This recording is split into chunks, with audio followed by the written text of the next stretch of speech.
হরে কৃষ্ণ কৃষ্ণ কৃষ্ণ হরে। মন রে একবার হরি বল, সে নাম দুর্বলের বল,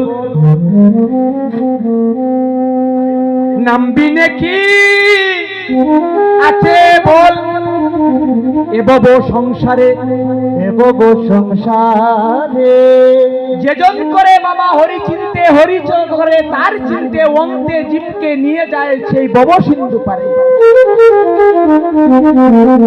তাই বলি মন রসনা তেজে বিষয় বাসনা, কেলে শোনার উপাসনা করো সার, আর ওই যে হরি দিন বন্ধু পাইলে তার কৃপা বিন্দু, ভব সিন্ধু সেদিন হবে পার। হরি বল বাবা, যার কৃপায় এই পৃথিবীতে আসলাম তাকেই ভুলে গেলাম। মনে বড় ব্যথা লাগে, একটাবার আমরা ভেবে দেখি না, আজ মরলে কাল দুদিন, এসেছি একা যাব একা। কোথায় ছিলাম, কোথায় আসলাম, কে আমাদেরকে নিয়ে আসলো, আর কেন নিয়ে আসলো, আর কেনই বা আমাদেরকে নিয়ে যাবে? বাবার কথা না বাবা, কোথায় ছিলাম, কোথায় আসলাম, কে আনলো, কে নিয়ে যাবে, কেন আসলাম আর কেনই বা যাব?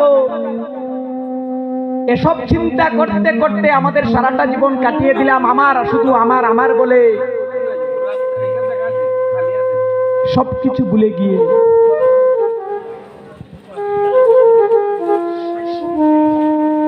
শিবা সঙ্গরে বাবা দাঁড়িয়েছি, আমার উপরে যে বারখানা দেওয়া হয়েছে দাদারায়, এই গ্রামের ভক্তবৃন্দ যারা মিলিত হয়ে নাম মাহিত্য আলোচনা,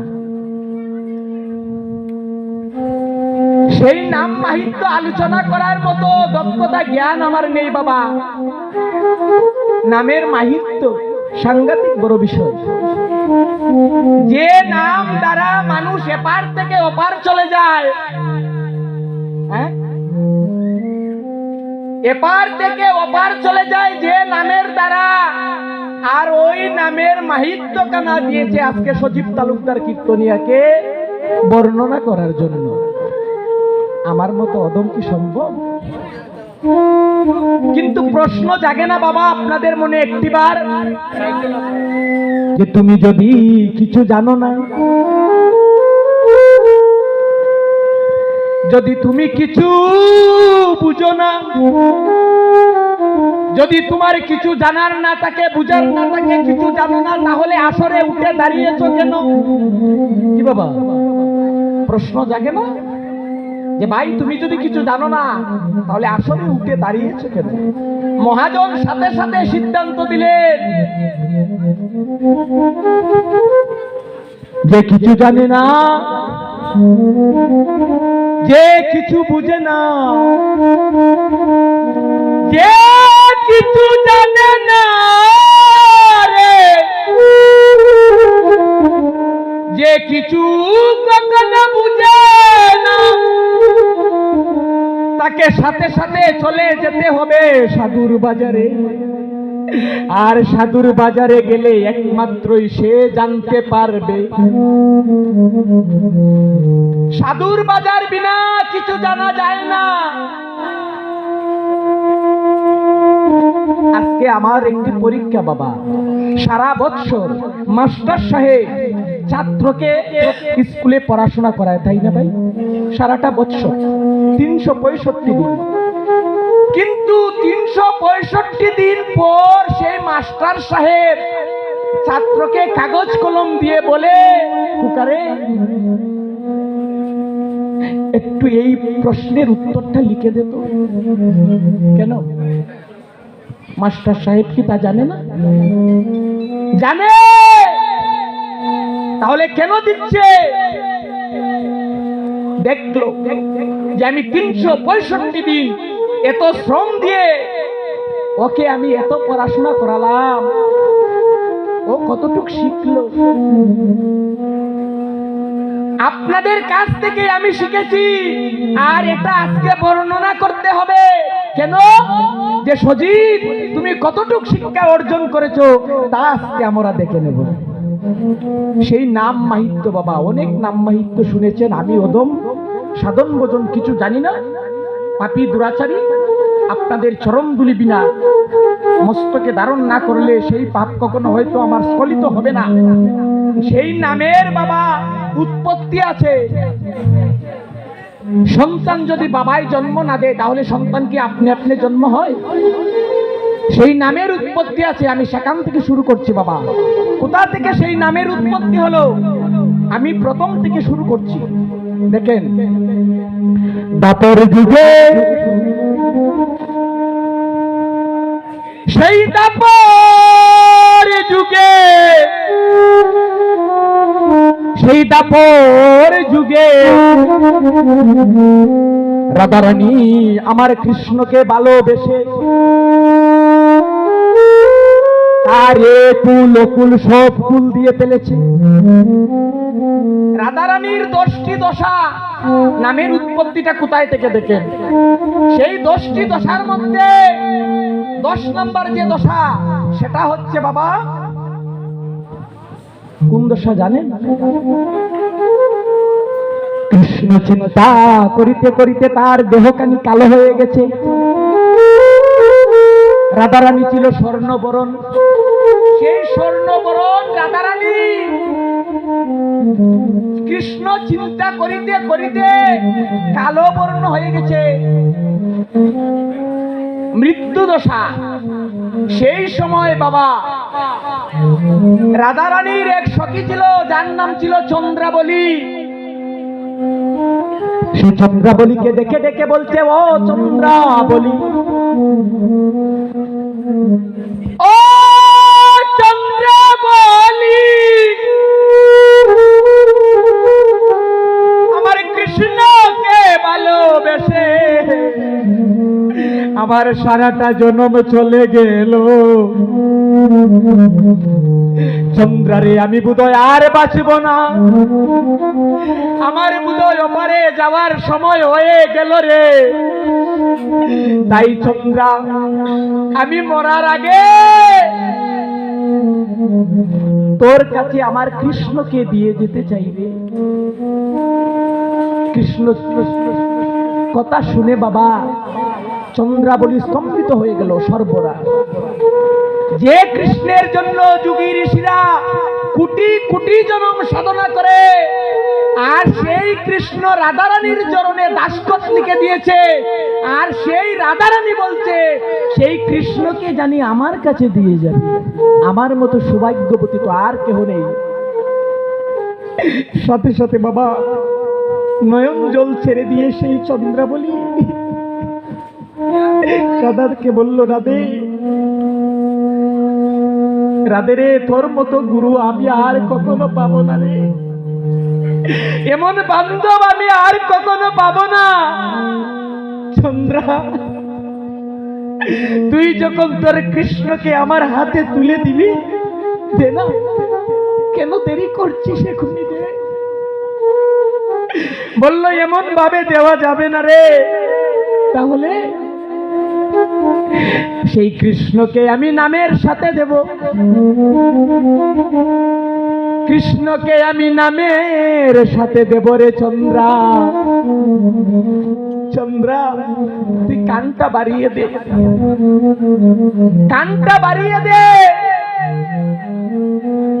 সাথে সাথে বাবা চন্দ্রাবলী কানটা বাড়িয়ে দিল।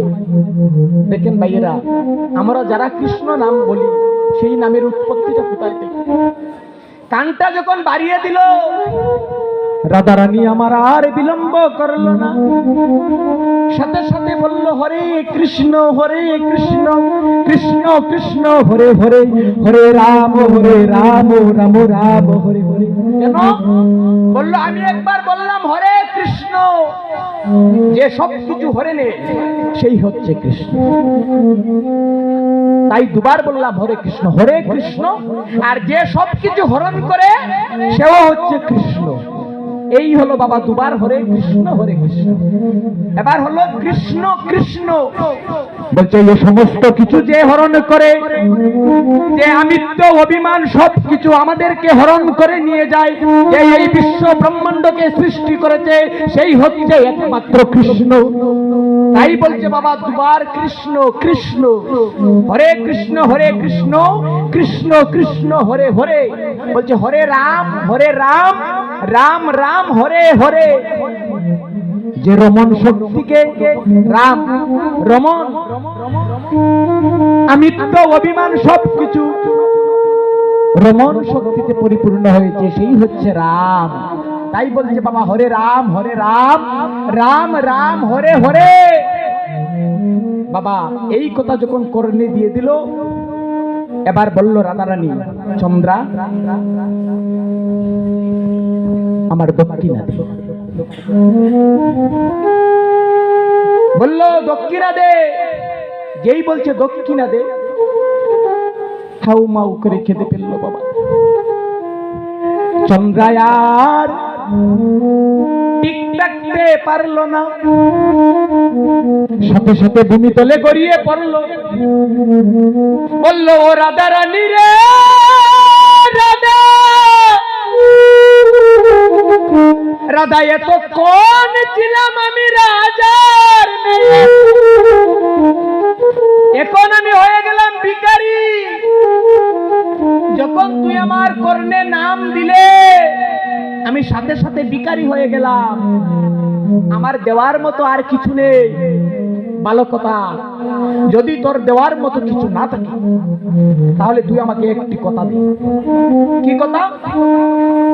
আগামী কলি যুগে আমার ভগবান কৃষ্ণ যখন আমাকে বৃন্দাবন ত্যাগ করে মথুরায় চলে যায়, তখন আমি একটি পত্রের মধ্যে, মানে পাতার মধ্যে, গাছে আগে কিন্তু বাবা চিঠি লেখা হতো, পত্র চিঠি পত্র। পত্র কেন? আগে কাগজ ছিল না, আগে কলা পাতা ছিল। এই পত্রের মধ্যে চিঠি লেখা হতো বলে, যার কারণে এই চিঠির নাম হয়েছে চিঠিপত্র। এই জায়গাটা থেকে উঠে আসলো পত্র। বলছে আমি একটি পত্রের মধ্যে লিখে আমার ভগবানের নুকের মধ্যে গুজে দিয়েছি আর লিখে দিয়েছি, আগত কলিযুগে সেই বলরাম দাদার তনু নিয়ে আর চন্দ্রাবলীর তনু নিয়ে, দুই তনু একত্রিত করে তুমি তৈরি করবে সেই নিতাই নিত্যানন্দ দাদাকে। তাহলে প্রমাণ কি? আপনারা বলবেন নিত্যানন্দ যদি দুই তনুর অংশ হয়, প্রমাণটা কি? আমি প্রমাণটা দিয়ে যাচ্ছি। যখন গৌর হরি আমার সন্ন্যাস নিয়েছিলেন, ওনার কাছে গদা থাকতো বাবা। সেই গদাটা নিত্যানন্দ দাদার কাছে দিয়েছিলেন। সেই নিত্যানন্দ দাদা কি করলো? গদাটা সাথে সাথে ভেঙ্গে নদীর জলে ভাসিয়ে দিল। কেন? এই জায়গাটার মধ্যে চন্দ্রাবলীর বাপ মূর্তি জাগ্রত হয়েছে, এখান থেকে নামের উৎপত্তি বাবা। তাহলে কেমন নামের মাহিত্যটা কি দেখেন। ভক্তের অধীন ভগবান নিজে ছোট হয়ে বাড়ায় ভক্তের সম্মান। গুরু বিনে নাইসে গতি, জীবকে দেখায় তার প্রমাণ। সত্য যুগে সনক ঋষি যে, ত্রেতা যুগে বিশ্বামিত্র রামের গুরু সেই। দাপরেতে গর্গ মুনি শ্রীকৃষ্ণ নাম রেখে যান, কলিতে কেশব ভারতী শ্রীকৃষ্ণ চৈতন্য নাম। শ্রীবাস হইল নারদ, চাইল কৃষ্ণকে বর, আর সত্য বামা দানের কথা বাক্য চরাচর। তুলসী পাতায় লিখে সেই নাম নারদকে করিলেন দান। শরৎ বলে ববরাজ্যের দন, সেখান থেকে সানাম নিয়া জীবকে করে পরিত্রাণ। 16 কি 32 আর হরিনাম তত্ত্ব অতি গুরুতর।